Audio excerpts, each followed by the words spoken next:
Jésus a-t-il existé? Les enjeux de cette question sont considérables car le personnage de Jésus se trouve au fondement du christianisme.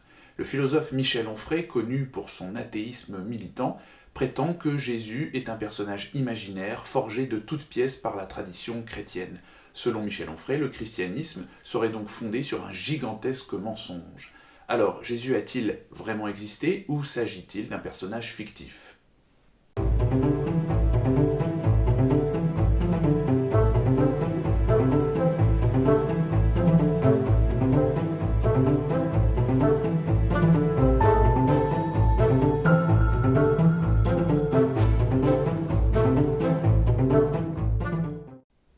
Le débat sur l'historicité de Jésus a fait couler beaucoup d'encre dans les milieux savants au XIXe siècle. Mais de nos jours, ce débat n'intéresse plus grand monde au sein de la communauté scientifique. En fait, les historiens ne remettent plus en cause l'existence de Jésus aujourd'hui. Pourquoi? Eh bien, tout simplement parce que Jésus est l'un des personnages les plus documentés de l'Antiquité. Il est mentionné dans de nombreux textes au 1er et au 2e siècle.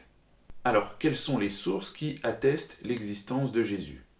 Jésus est surtout mentionné dans des textes chrétiens, les évangiles, les épîtres de Paul de Tarse et les actes des apôtres. Mais Jésus est aussi mentionné dans plusieurs sources non chrétiennes, notamment des sources juives. Flavius Joseph, un historiographe juif né à Jérusalem, évoque brièvement la crucifixion de Jésus dans les Antiquités judaïques, un ouvrage rédigé à la fin du 1er siècle. Jésus est aussi mentionné dans le Talmud de Babylone, plus précisément dans un traité connu sous le nom de Sanhédrin. L'existence de Jésus est également attestée par des sources païennes du IIe siècle. Tacite, un historiographe romain, évoque le supplice de Jésus dans ses Annales. Pline le Jeune mentionne lui aussi Jésus dans l'une de ses lettres à l'empereur Trajan. Enfin, l'historiographe Suétone fait une brève allusion à Jésus dans sa Vie de Claude. Les sources non chrétiennes sont précieuses car elles nous montrent que le personnage de Jésus a retenu l'attention de plusieurs auteurs non chrétiens au 1er et au 2e siècle. L'existence de Jésus est donc attestée par plusieurs sources qui sont indépendantes les unes des autres. Pourtant, le philosophe Michel Onfray pense que Jésus n'a jamais existé. Pour Michel Onfray, Jésus ne serait qu'un mythe forgé par les premières communautés chrétiennes.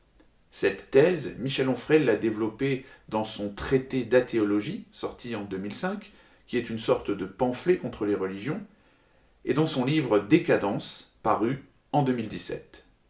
En fait, Michel Onfray reprend une théorie très ancienne que l'on appelle la théorie mythiste. Cette théorie a connu un certain succès en Europe entre la fin du XVIIIe siècle et les années 1930. D'ailleurs, Michel Onfray se réfère à plusieurs auteurs appartenant à ce courant de pensée, tels que l'historien français Prosper Alfaric, qui a consacré dans l'entre-deux-guerres plusieurs publications au problème de l'existence de Jésus. Le problème, c'est que les références bibliographiques de Michel Onfray sont dépassées, car depuis les années 1930, la recherche sur le christianisme ancien a beaucoup progressé. La thèse mythiste que défend Michel Onfray ne reflète pas du tout l'état actuel des connaissances.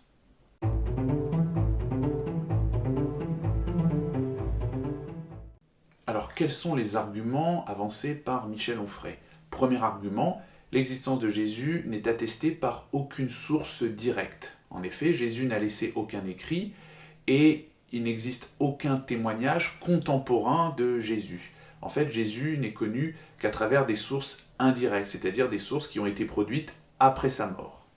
Les textes les plus anciens qui fassent mention de Jésus sont les épîtres de Paul de Tarse, qui ont été rédigés entre l'an 40 et l'an 65, et l'évangile de Marc, rédigé entre l'an 60 et l'an 75. Donc, Michel Onfray a raison quand il dit qu'il n'y a pas de source directe. Mais on ne peut pas en déduire que Jésus n'a pas existé. En effet, de nombreux autres personnages de l'Antiquité ne sont connus qu'à travers des sources indirectes. On peut citer l'exemple du philosophe grec Socrate. Comme Jésus, Socrate n'a laissé aucun écrit. Il n'est connu qu'à travers des textes qui ont été rédigés après sa mort, comme les célèbres dialogues de son disciple Platon. On peut également citer l'exemple d'Alexandre le Grand, qui est l'un des personnages les plus connus de l'Antiquité. Toutes les sources littéraires qui mentionnent Alexandre le Grand ont été produites bien après sa mort. Pourtant, personne ne met en doute l'existence de Socrate ni celle d'Alexandre le Grand. Deuxième argument de Michel Onfray, les sources chrétiennes ne sont pas fiables. Pour Michel Onfray, on ne peut accorder aucune confiance aux textes chrétiens car ce sont des textes de propagande. Alors bien évidemment, les sources chrétiennes sont des sources très partiales, il ne faut pas les prendre pour argent comptant, mais il ne faut pas non plus les rejeter en bloc. Michel Onfray insiste sur le fait qu'il y a de nombreuses contradictions entre les évangiles, ce qui prouverait leur caractère mensonger. Alors c'est vrai qu'il y a des contradictions entre les 4 évangiles canoniques. Ces contradictions s'expliquent par le fait que les évangiles s'appuient sur des traditions orales différentes. De plus, les 4 évangiles ont été rédigés dans des contextes différents, ils émanent de communautés différentes et répondent à des besoins différents. Par exemple, l'évangile de Matthieu s'adresse plutôt à des juifs, alors que l'évangile de Marc s'adresse plutôt à des païens vivant hors de Palestine. Même si les évangiles se contredisent sur certains points, il ne faut pas oublier qu'il y a aussi de très fortes concordances, notamment entre les 3 évangiles synoptiques, c'est-à-dire les évangiles de Matthieu, Marc et Luc, qui proposent des récits quasi identiques.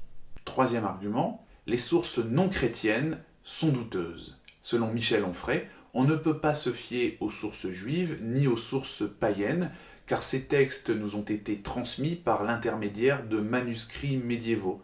Or, ces textes ont pu être altérés. Les passages qui mentionnent Jésus pourraient être des interpolations, c'est-à-dire des passages qui ont été ajoutés tardivement au texte original. Autrement dit, les copistes du Moyen-Âge auraient falsifié les textes antiques en y ajoutant des passages mentionnant Jésus. En fait, Michel Onfray adopte ce que l'on appelle une démarche hypercritique. Il rejette en bloc les sources antiques car il suppose qu'elles ont été falsifiées. Cet argument n'est pas recevable. Michel Onfray critique de façon excessive les sources antiques.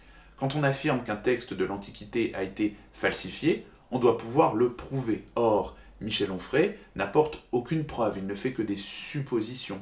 Michel Onfray n'est pas compétent pour déterminer quels textes sont authentiques et quels textes ne le sont pas. Alors certes, parfois, les copistes du Moyen-Âge prenaient quelques libertés avec les textes qu'ils étaient chargés de recopier. Pour identifier les passages qui ne sont pas authentiques, il faut donc soumettre les textes antiques à un examen critique. Cette discipline a un nom, c'est ce que l'on appelle la philologie. En comparant les différentes copies d'un même texte, les philologues parviennent à identifier les passages inauthentiques. Or, les spécialistes considèrent aujourd'hui que les passages mentionnant Jésus sont authentiques. Alors, il y a tout de même une source qui pose problème. Il s'agit du Testimonium Flavianum, le témoignage de Flavius. Ce texte est un extrait des Antiquités judaïques de Flavius Joseph. En ce temps-là paraît Jésus, un homme sage. C'était un faiseur de prodiges. Il entraîna beaucoup de Juifs et aussi beaucoup de Grecs. Et quand Pilate, sur la dénonciation des premiers parmi nous, le condamna à la croix, ceux qui l'avaient aimé précédemment ne cessèrent pas, car il leur apparut le 3e jour, vivant à nouveau. Alors qu'est-ce qui pose problème avec ce texte ? Eh bien, il est en partie faux, mais en partie seulement. Aujourd'hui, les spécialistes considèrent que le passage relatif à la résurrection de Jésus a été interpolé. Ce passage n'a probablement pas été écrit par Flavius Joseph. Mais d'autres passages sont considérés comme authentiques, notamment le passage qui fait référence à la crucifixion de Jésus. D'après les spécialistes, rien ne permet d'affirmer que ce passage a été interpolé. Quatrième argument de Michel Onfray, la vie de Jésus est une réécriture de mythes plus anciens. Alors effectivement, certains épisodes de la vie de Jésus sont inspirés de récits légendaires, mais cela ne concerne que certains épisodes. On peut évoquer par exemple la nativité, c'est-à-dire la naissance de Jésus. Cet épisode est raconté dans les évangiles de Matthieu et de Luc. Or, il s'agit d'un épisode légendaire. On y trouve de nombreux éléments symboliques, notamment les fameux mages venus d'Orient qui ont été guidés par une étoile. En fait, les évangélistes n'avaient aucune information sur la naissance de Jésus. Ils ont donc inventé cet épisode et ils ont fait plusieurs emprunts à différentes mythologies. On retrouve par exemple l'influence de mythes hindouistes, de légendes perses, de récits de l'Ancien Testament et aussi de mythes grecs et romains. En fait, les évangiles sont des textes qui mélangent des faits historiques et des récits légendaires. Le travail de l'historien consiste justement à faire le tri, c'est-à-dire à séparer les faits historiques des éléments légendaires.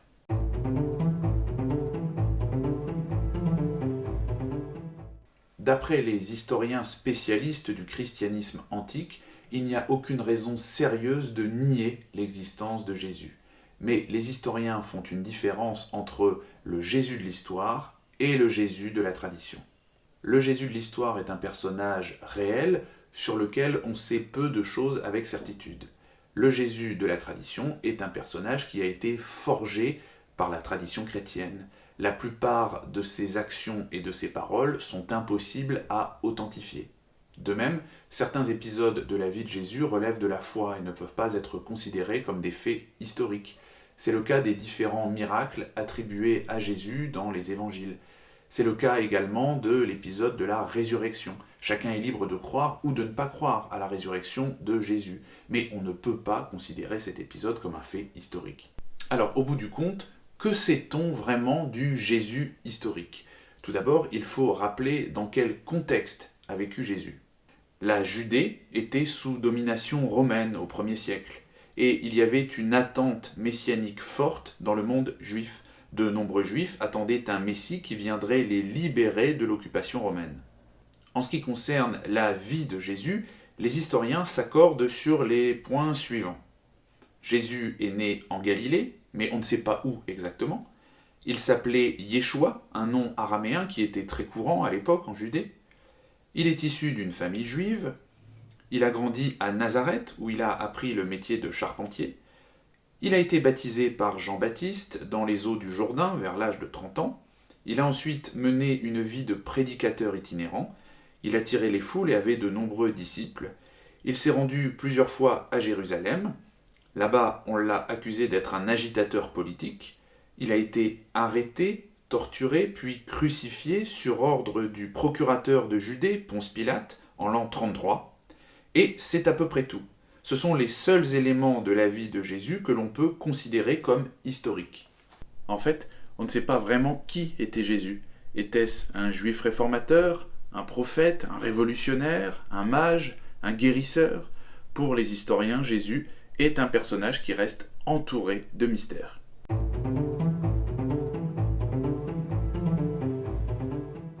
On ne peut pas prouver de façon irréfutable que Jésus a bien existé.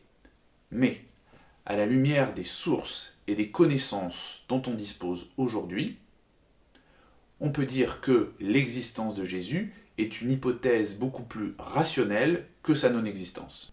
Alors, Michel Onfray est quelqu'un de brillant et de cultivé, mais sur les questions d'histoire religieuse, ses affirmations sont souvent inexactes. Pourquoi ? Tout d'abord, il s'appuie sur une historiographie datée. Il ne prend pas en compte les travaux de recherche les plus récents. De plus, Michel Onfray a un parti pris anti-chrétien. Il est très hostile au christianisme et il cherche à montrer que la religion chrétienne est fondée sur une imposture. Enfin, Michel Onfray utilise une méthode très contestable, qui est la méthode hypercritique.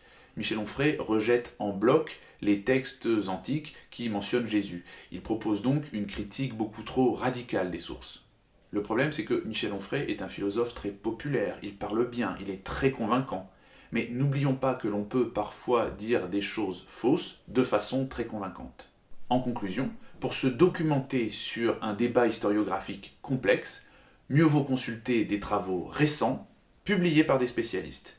À bientôt dans le rétro.